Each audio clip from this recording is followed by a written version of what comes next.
সালাম, শুভেচ্ছা ও স্বাগতম। আমি মিল্টন। আজ আপনাকে নিয়ে যাচ্ছি ইতিহাসের এই দিনে পৃথিবীর কোথায় কি ঘটেছিল, এই দিনের তাৎপর্য ও বিশেষত্ব এবং এই দিনের ঐতিহাসিক ঘটনা ও রটনা যা পৃথিবীকে বদলে দিয়েছে তা জানতে। চলুন পৃথিবীর ইতিহাসে এই দিনে কোথায় কি ঘটেছিল তা এক নজর দেখে আসি। আজ 4 এপ্রিল। প্রথমেই পৃথিবীর ইতিহাসে এই দিনের আলোচিত, সমালোচিত এবং বিখ্যাত সব ঐতিহাসিক ঘটনা ও রটনা জেনে নেই। 1898 সালের 4 এপ্রিল বাংলা তথা ভারতীয় চলচ্চিত্রের ইতিহাসে এক নতুন যুগের সূচনা হয়।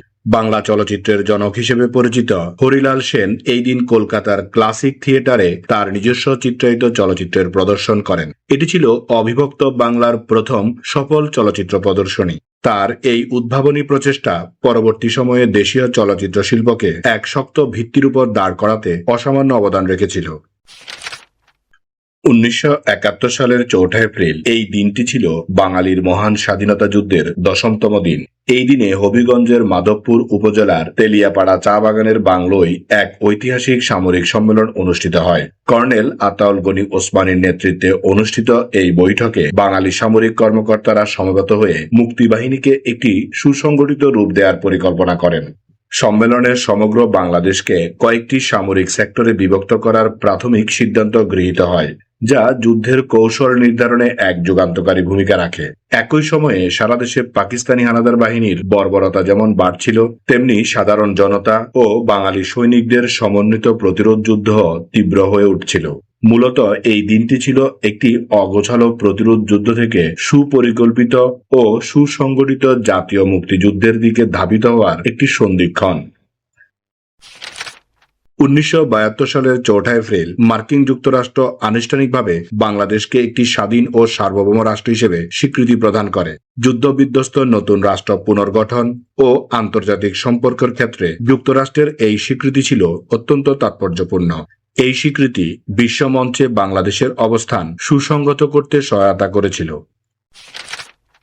1975 সালের 4 এপ্রিল তথ্য প্রযুক্তির আধুনিক রূপকার বিল গেটস এবং পল অ্যালেন মাইক্রোসফট কর্পোরেশন প্রতিষ্ঠা করেন। তৎকালীন সময়ে ব্যক্তিগত কম্পিউটার বা পিসির বিপ্লব ঘটাতে তারা যে দূরদর্শী উদ্যোগ নিয়েছিলেন তা আজ আমাদের প্রত্যাহিক জীবনের অবিচ্ছেদ্য অংশ। অপারেটিং সিস্টেম থেকে শুরু করে সফটওয়্যার জগতে মাইক্রোসফট আজ বিশ্বের শীর্ষস্থানীয় প্রযুক্তি প্রতিষ্ঠানে পরিণত হয়েছে, যার শিকড় প্রথিত ছিল সেই 4 এপ্রিলের ছোট একটি উদ্যোগে। এবার জেনে নেই এই দিনে জন্ম নেওয়া কিছু কিংবদন্তি ও অসাধারণ মানুষের কথা। বাংলাদেশের চলচ্চিত্র ও নাট্য জগতের এক অসামান্য প্রতিভাধর অভিনেতা আবুল খায়ের 1929 সালের 4 এপ্রিল জন্মগ্রহণ করেন। এই গুণী অভিনেতা তার সুদীর্ঘ ক্যারিয়ারে অসংখ্য চলচ্চিত্র ও মঞ্চনাটকে বৈচিত্র্যময় চরিত্রে অভিনয় করেছেন। তার সাবলীল অভিনয় শৈলী এবং প্রতিটি চরিত্রকে প্রাণবদ্ধ করে তোলার ক্ষমতা তাকে বাংলাদেশের অভিনয় শিল্পীদের মধ্যে এক অনন্য উচ্চতায় আসীন করেছে।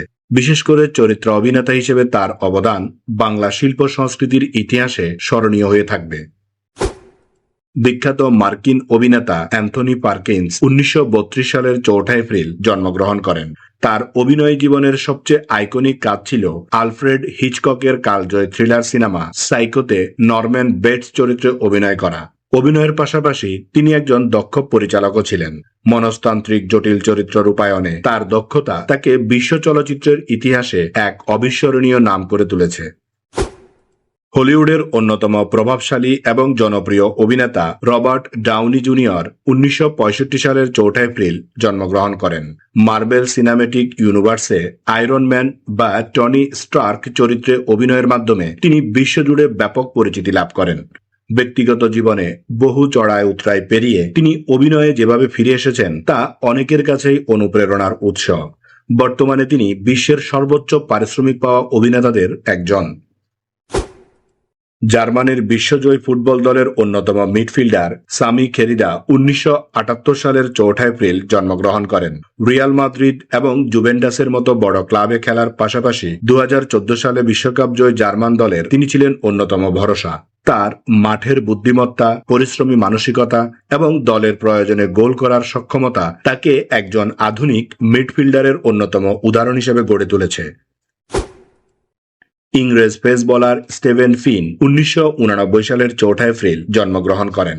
দীর্ঘদেহী এই ফাস্ট বোলার তার ক্যারিয়ারের শুরুর দিকেই আন্তর্জাতিক ক্রিকেটে বেশ আলোড়ন সৃষ্টি করেছিলেন।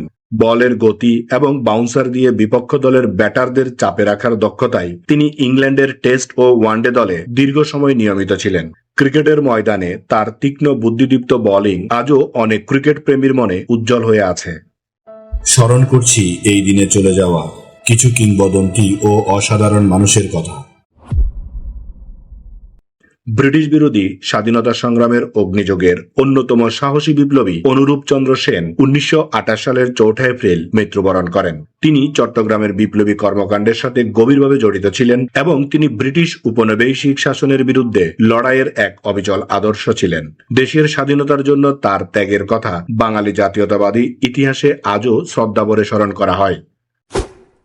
জার্মান রসায়নবিদ উইলহেম এস ওয়ার্ড 1932 সালের 4 এপ্রিল শেষ নিঃশ্বাস ত্যাগ করেন। তিনি মূলত ভৌত রসায়নের অন্যতম জনক হিসেবে পরিচিত। অনুঘাতক রাসায়নিক সাম্যাবস্থা এবং বিক্রিয়ার গতিবিদ্যা নিয়ে তার মৌলিক গবেষণার জন্য তিনি 1909 সালে রসায়নে নোবেল পুরস্কার লাভ করেন। আধুনিক রসায়ন বিজ্ঞানের অনেক মৌলিক ধারণার ভিত্তি স্থাপনে তার ভূমিকা অপরিসীম। পাকিস্তানের সাবেক প্রধানমন্ত্রী জুলফিকার আলী ভুট্টো 1979 সালের 4 এপ্রিল সামরিক শাসনের অধীনে মৃত্যুদণ্ডে দণ্ডিত হয়ে মৃত্যুবরণ করেন। 1928 সালের 5 জানুয়ারি জন্মগ্রহণকারী এই রাজনীতিবিদ পাকিস্তান পিপল পার্টি পিপিপি প্রতিষ্ঠা করেছিলেন। তিনি 1973 থেকে 1977 সাল পর্যন্ত পাকিস্তানের প্রধানমন্ত্রী হিসেবে দায়িত্ব পালন করেন। তার রাজনৈতিক জীবন যেমন বর্ণাঢ্য ছিল, তেমনি তার মৃত্যু ও পরবর্তী রাজনীতি নিয়ে দক্ষিণ এশিয়ায় ব্যাপক বিতর্ক ও প্রভাব আজও বিদ্যমান।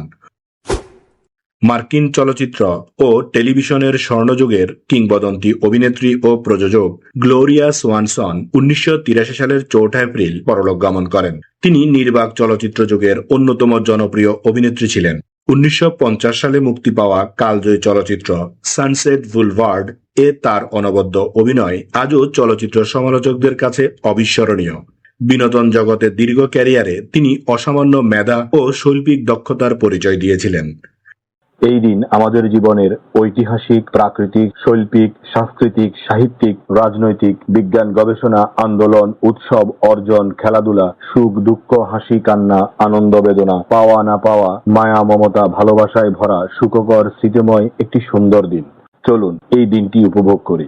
আগামীকালকের তারিখে পৃথিবীর কোথায় কি ঘটেছিল তা জানার আমন্ত্রণ জানিয়ে আজকের গল্প এখানেই শেষ করিলাম। লাইক, শেয়ার আর সাবস্ক্রাইব করার দায়িত্ব আপনার। আমি শুধু বলিব, নিজের, পরিবারের, প্রতিবেশীর ও পরিবেশের যত্ন নিন। ধন্যবাদ। খোদা হাফেজ।